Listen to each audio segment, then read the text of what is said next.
Well, good morning, everyone. Welcome to the stream. It is West Tennessee Dave here. It is 6:33 a.m. Central Time, everyone's favorite time in the morning, bright and early with the day ahead of us, and we're going to start with the continuation of some Bible story this morning. It is good to see you all. Thank you for being here. And if you are coming and watching this later on the VOD, great. If you're watching this on YouTube at some later point, welcome as well. Feel free to comment on any video you see.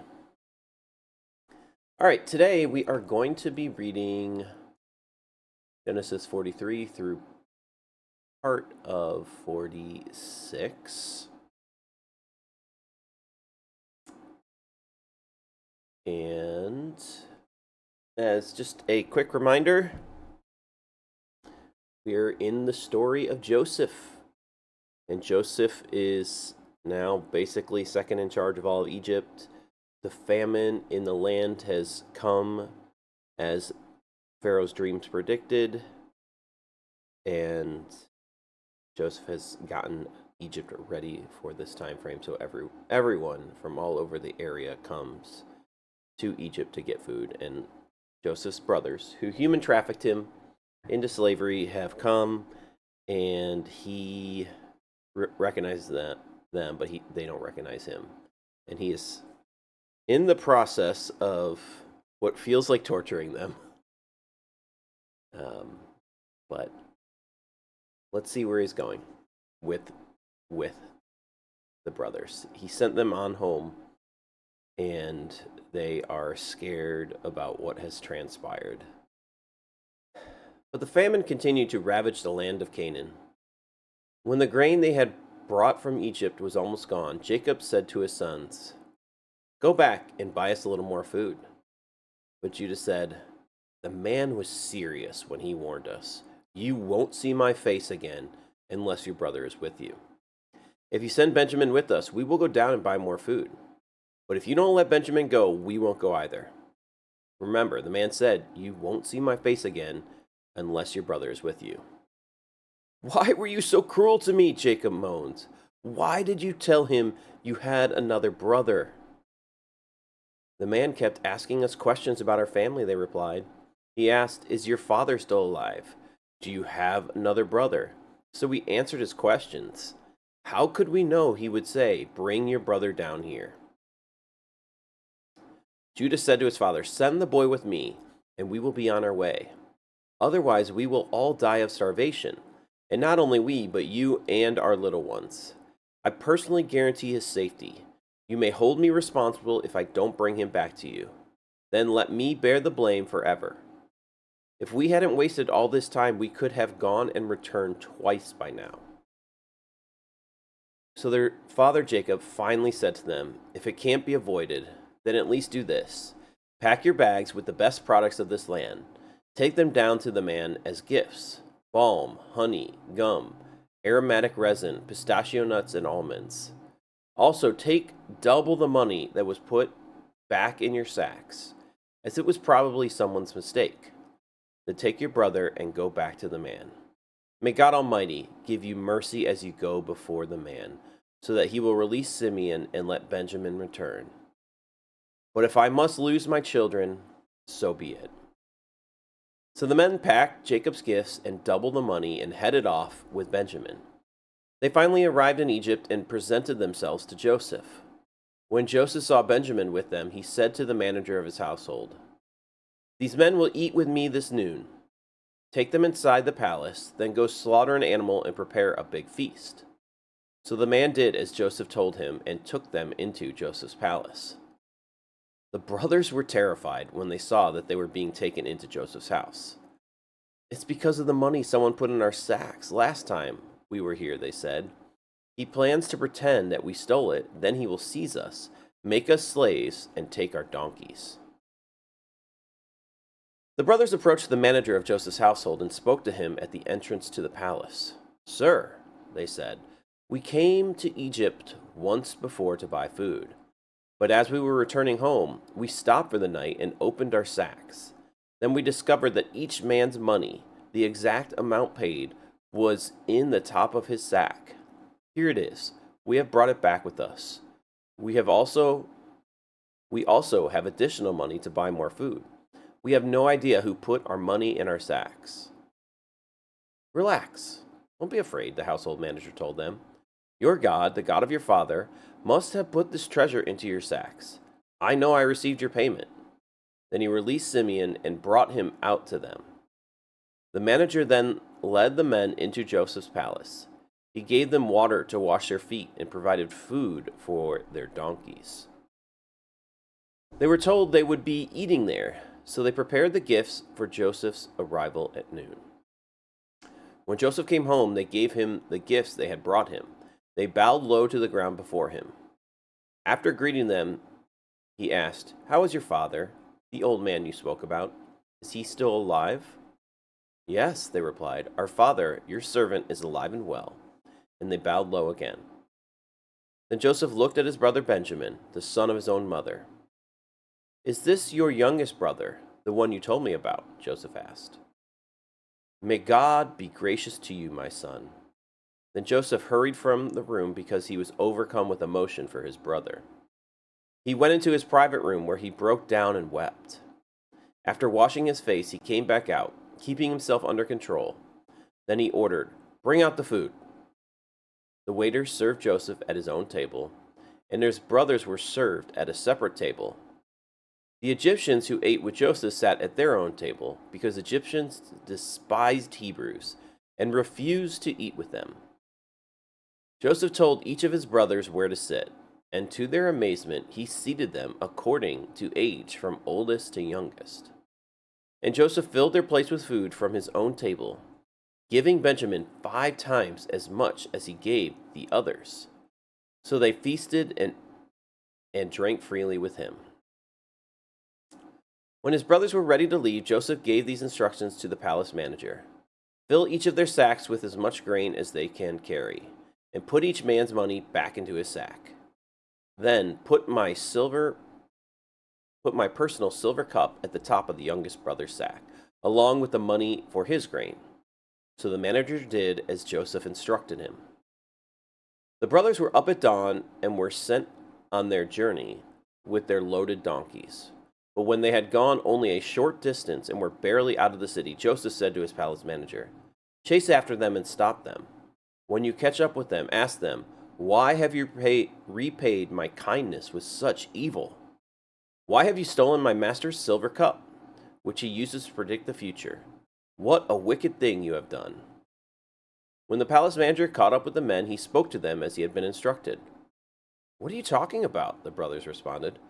"We are your servants and would never do such a thing. Didn't we return the money we found in our sacks? We brought it back all the way from the land of Canaan. Why would we steal silver or gold from your master's house? If you find his cup with any one of us, let that man die, and all the rest of us, my lord, will be your slaves." "That's fair," the man replied, "but only the one who stole the cup will be my slave. The rest of you may go free." They all quickly took their sacks from their backs of their donkeys and opened them. The palace manager searched the brothers' sacks, from the oldest to the youngest, and the cup was found in Benjamin's sack. When the brothers saw this, they tore their clothing in despair. Then they loaded their donkeys again and returned to the city. Joseph was still in his palace when Judah and his brothers arrived, and they fell to the ground before him. "What have you done?" Joseph demanded. "Don't you know that a man like me can predict the future?" Judah answered, "Oh, my lord, what can we say to you? How can we explain this? How can we prove our innocence? God is punishing us for our sins. My lord, we have all returned to be your slaves, all of us, not just our brother who had your cup in his sack." "No," Joseph said, "I would never do such a thing. Only the man who stole the cup will be my slave. The rest of you may go back to your father in peace." Then Judah stepped forward and said, "Please, my lord, let your servant say just one word to you. Please do not be angry with me, even though you are as powerful as Pharaoh himself. My lord, previously you asked us, your servants, do you have a father or a brother? And we responded, yes, my lord. We have a father who is an old man, and his youngest son is a child of his old age. His full brother is dead, and he alone is left of his mother's children, and his father loves him very much. And you said to us, bring him here so I can see him with my own eyes. But we said to you, my lord, the boy cannot leave his father, or his father would die. But you told us, unless your youngest brother comes with you, you will never see my face again. So we returned to your servant, our father, and told him what you had said. Later, when he said, go back again and buy us more food, we replied, we can't go unless you let our youngest brother go with us. We'll never get to see the man's face unless our youngest brother is with us. Then my father said to us, as you know, my wife had 2 sons, and one of them went away and never returned. Doubtless he was torn to pieces by some wild animal. I have never seen him since. Now if you take his brother away from me, and any harm comes to him, you will send this grieving, white-haired man to his grave. And now, my lord, I cannot go back to my father without the boy. Our father's life is bound up in this boy's life. If he sees that the boy is not with us, our father will die. We, your servants, will indeed be responsible for sending that grieving, white-haired man to his grave.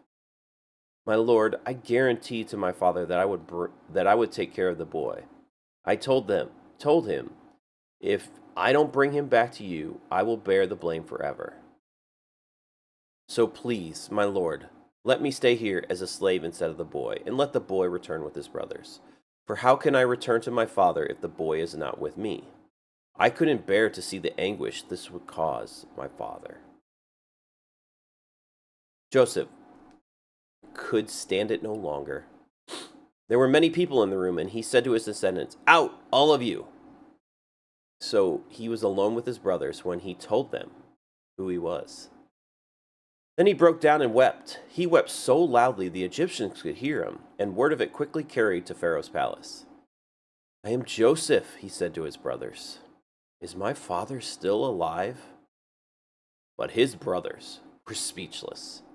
They were stunned to realize that Joseph was standing there in front of them. Please come closer, he said to them. So they came closer, and he said again, I am Joseph, your brother, whom you sold into slavery in Egypt. But don't be upset, and don't be angry with yourselves for selling me to this place. It was God who sent me here ahead of you to preserve your lives. This famine that has ravaged the land for 2 years will last 5 more years, and there will be neither plowing nor harvesting. God has sent me ahead of you to keep you and your families alive, to preserve many survivors. So it was God who sent me here, not you. And he is the one who made me an advisor to Pharaoh, the manager of his entire palace and the governor of all Egypt. Now hurry back to my father and tell him, this is what your son Joseph says. God has made me master over all the land of Egypt. So come down to me immediately. You can live in the region of Goshen, where you can be near me with all your children and grandchildren, your flocks and herds, and everything you own. I will take care of you there, where there are still 5 years of famine ahead of us. Otherwise you, your household, and all your animals will starve. Then Joseph added, look, you can see for yourselves, and so can my brother Benjamin, that I really am Joseph. Go tell my father of my honored position here in Egypt. Describe for him everything you have seen, and then bring my father here quickly. Weeping with joy, he embraced Benjamin, and Benjamin did the same. Then Joseph kissed each of his brothers and wept over them. And after they had began talking freely with him. The news soon reached Pharaoh's palace. Joseph's brothers have arrived. Pharaoh and his officials were all delighted to hear this. Pharaoh said to Joseph, tell your brothers, this is what you must do. Load your pack animals and hurry back to the land of Canaan. Then get your father and all of your families and return here to me. I will give you the very best land in Egypt, and you will eat from the best that the land produces. Then Pharaoh said to Joseph, tell your brothers, take wagons from the land of Egypt to carry your little children and your wives and bring your father here. Don't worry about your personal belongings, for the best of all the land of Egypt is yours."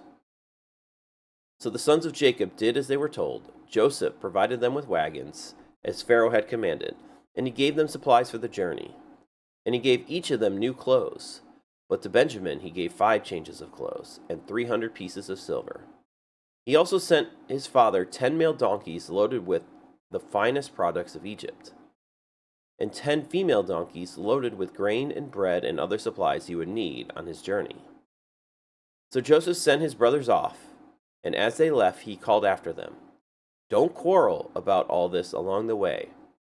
And they left Egypt and returned to their father Jacob in the land of Canaan. "Joseph is still alive," they told him, "and he is governor of all the land of Egypt." Jacob was stunned at the news. He couldn't believe it. But when they repeated to Jacob everything Joseph had told them, and when he saw the wagons Joseph had sent to carry him, their father's spirits revived. Then Jacob exclaimed, "It must be true. My son Joseph is alive. I must go and see him before I die." So Jacob set out for Egypt with all of his possessions, and when he came to Beersheba, he offered sacrifices to the God of his father Isaac. During the night, God spoke to him in a vision. "Jacob, Jacob," he called. "Here I am," Jacob replied. "I am God, the God of your father," the voice said. "Do not be afraid to go down to Egypt, for there I will make your family into a great nation. I will go with you down to Egypt, and I will bring you back again. You will die in Egypt, but Joseph will be with you to close your eyes." So Jacob left Beersheba, and his sons took him to Egypt. They carried him and their little ones and their wives in the wagons Pharaoh had provided for them. They also took all their livestock and all their personal belongings they had acquired in the land of Canaan. So Jacob and his entire family went to Egypt, sons and grandsons, daughters and granddaughters, all his descendants. All right, and that is where we are going to stop today's reading. Oh, there we are. Let's have a sip of coffee.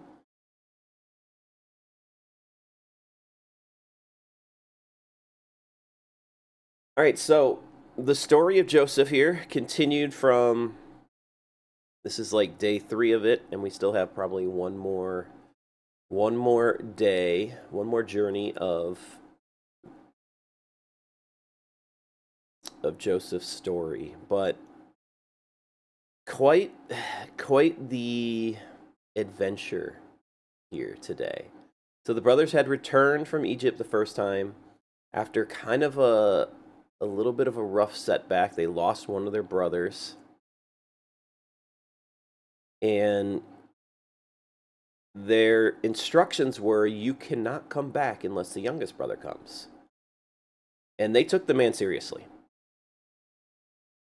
which is probably a decent thing to do. This was a man of authority. He basically had the authority to execute these men if he wanted to.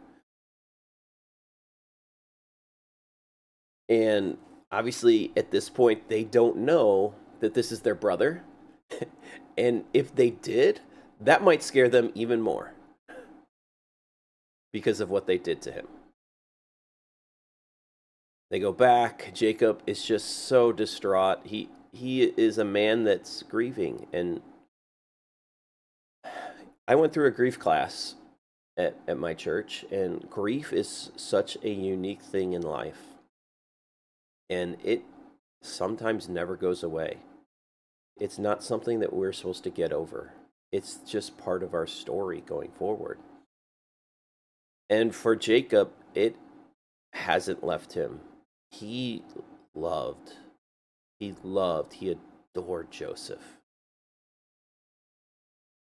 And he doesn't have him anymore. And he has not recovered from that moment. And this is now probably 2 decades later, most likely. I mean, we know it's at least 10 years, but probably longer than that, probably closer to 20 years that he hasn't seen Joseph. Doesn't even know he's alive or exist.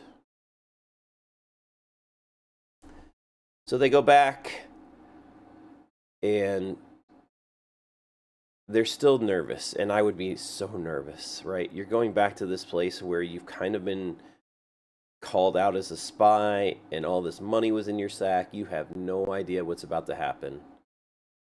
But it all goes okay. This guy kind of throws a feast, and he invites you, and I mean, honestly, when I'm really nervous, I don't think I really want to go to a feast. And I surely don't want to go to a feast that somebody is throwing who accused me of being a spy. I feel like I'm going to be in a vulnerable state. I'm going to be on guard. It's going to be hard to really relax. But you have to do what the man in authority says.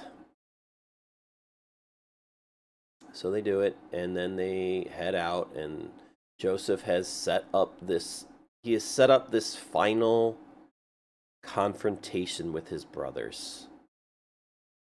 He wants to know if they still are jockeying for position in life by getting rid of brothers, if their hearts have changed as men. That is what he's truly after, is finding out if they're truly changed men or not. Do they care that Benjamin, the youngest brother, goes back as a slave, or will they just abandon him like they abandoned him? Will they abandon Benjamin like they abandoned Joseph back in the day? That's his question he wants answered. Or are they changed men? As they all come back, throw themselves down, and then Judah comes over and explains what's happening. He's convinced. He's convinced that they have changed. So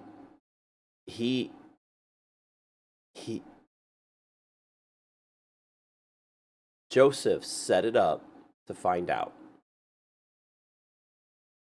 And he was satisfied with what he found out about them. And now he's like, let's go full circle. I want my whole family here. Because you guys don't want to keep walking back to the land of Canaan, because he knows, like, they're only in year 2. They got 5 more years to do this. It is a long, treacherous journey to walk back to Canaan from Egypt. It's not a short trip. It's hard on them. It takes a while. They're going to need to be taken care of, and he's the best situated to do this. So he sends for his father and Pharaoh. Pharaoh loves the idea because, I mean, basically Joseph is like, anything he says, Pharaoh probably loves. He has saved Egypt. Egypt is thriving right now during the middle of a famine, which is so not normal for countries to do. But because they listen to this man, they listen to the interpretation of the dream through him, Egypt is thriving, and Pharaoh basically has nothing to worry about because Joseph is in charge of it all. So they set out, and Jacob can't believe the news either. I mean, if you have grief for somebody for 20 years, and then you're told that they are actually alive, and I don't know if the brothers told the full truth. I mean, they've been lying for 2 decades about what happened to him. Now, they actually don't totally know what happened to him. Like, they sold him off into slavery. They human trafficked their brother. They don't actually know what happened to him. But generally, you human traffic somebody, the rest of their story generally doesn't go very well. There's not too many people in this world who have been human trafficked, which human trafficking is still a massive problem, where their story ends up well. We hear a few times where somebody comes and rescues them, but more often than not, they're in very bad situations, and I wish that wasn't the case. All right, so what do we learn? how do we, as we normally go, how do we apply this to our own lives?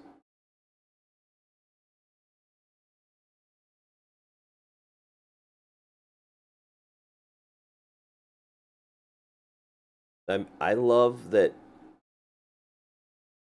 even in his hurt, in Joseph's hurt, he wants to find a way for reconciliation. And he's he's navigating that. He's navigating that journey because he does want to reconcile with his brothers. He wants to know that his families are well and alive and not just quarreling and squabbling and all those other things. So I think that has to be our heart's journey, is to reconcile with those around us that we love, even in some very, very bad situations. And Joseph, if anyone in life has a reason not to want to reconcile, it's him. He's been human trafficked by his family. And man, I've heard stories. People are cruel. People do some absolutely horrible things to family members. I am part of the Scouts, and there's lots of bad stories that have happened about Scouts, and they're trying to do things to prevent these things from happening. So we watch these videos about abuse and things like that, and when they talk about it, often abuse to children happens to those who are close to them, from people that are close to them, and not from just random outsiders most of the time. We get hurt by those that are closest to us so often. And we have to look for signs of that, right? Obviously Joseph understands that, and now he's trying to still find a way back though with family. It is not an easy place. It is not a pleasant place to talk about. And the Bible is right here, showing this place. Reconciliation is a huge part of the story of the Bible. And you see that with Joseph right here, is trying to reconcile with family. So he doesn't just give them unearned favor and grace, though. He wants to verify. And I think that that's necessary for our hearts, to guard our hearts against getting just crushed again by those who have hurt us. We have to be on guard, and they have to prove it, right? We said that last time. You're going to have to earn it back. And that is where we ended last time. And when it happens, like, there's no guarantee that you're not going to get hurt again. And we're going to see this story continue to play out. But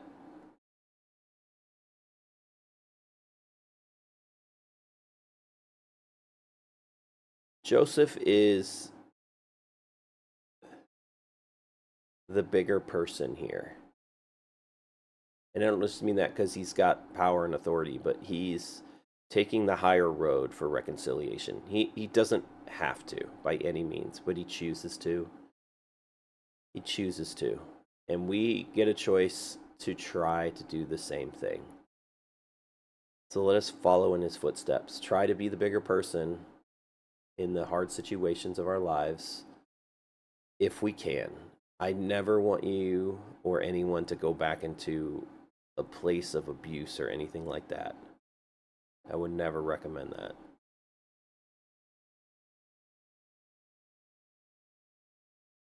So, as Joseph did, he's with God. He understands what God's after. Only with God could you do something this powerful. And so let's leave that at there. That's where I'm going to hang out. But I love the story of Joseph. Just love it. I love it. Anyways, how about yourself? Yes, reconciliation is made easier in the New Testament. We'll get there. We're a long way from the New Testament right now in the storyline. I don't want to give too many spoilers. We're just reading the stories as they come. This is Bible stories. And we take the messages that come as they come, right? Like, I want to come with it from a fresh perspective. And so seeing Joseph do this, very cool. And seeing, I can't wait. Our next reading will be the reunion of father and son. The reunion of father and son, right?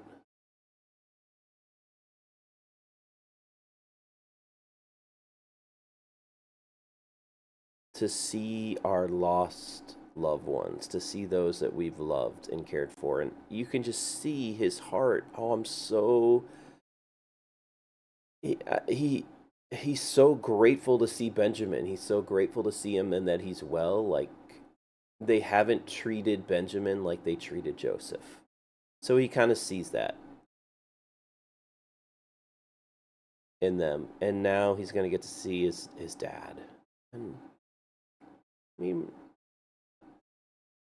we don't all have the greatest relationships with our fathers, but those that do, if you've been gone for them for a long time,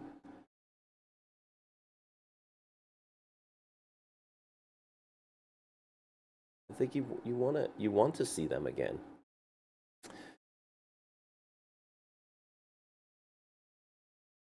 You know, I don't know why. Like, once he was put in charge, I guess he could have tried to go back to his brothers and sister and father, but it doesn't say that, you know. I guess he had a lot of work to do. He knew that this was the place.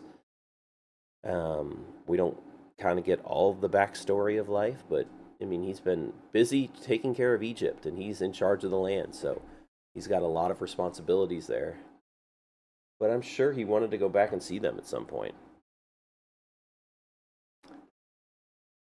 But they're coming to him, so even better. Even better. Okay. That said, any other comments from y'all? All right, as I said on Sunday,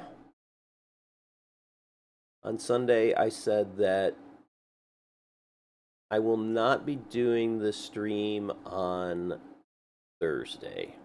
There won't be a Bible reading on Thursday. No, I've been trying to be very diligent, but we are driving to Florida for a little family vacay. Not really easy to do all this while you're driving. So we're just going to skip Thursdays, and hopefully I will have one while in Florida on Sunday. Okay, so you guys all know the details of that. I will be back here on Sunday. I have been talking to a few people in some of the Discord chats that I hang out with, and I started this stream because I want to go through the stories. I want to be the one reading it versus I've been listening for a long time and I want to be the one reading. I also just want to be accountable to it, and I want community around it, right? Like, I want those three things, right? And we have a nice little community in the morning here that have been coming, sometimes fewer than others, which is fine. But a few people said, hey, we're not early risers, 6:33, and/or if you're a West Coaster, it's 4:33, is very early for some of these late nighters. So I'm going to pray about whether I'm going to pray about and decide if we move it back some in the day time frame. I know there's some that like it in the morning because they go off to work and it's a good way to start, but there are others that would maybe want to participate if it was slightly later in the day. So I don't know how I can really craft that into my day as much, but I want community, right? So if community wants this, and more people are going to be able to come later, then I might try to craft that. So that might be a change in the future. Yeah, no, I know. I know I enrich your mornings and it's enriching my morning. I like it. I like it in the morning. It's making me accountable to it, but if more can follow and participate and hear and be part of the live community journey versus the VOD, like I started streaming because of the live fashion, and the fact that we get to communicate and have dialogue back and forth. And so I want to continue to honor that principle of streaming just as well.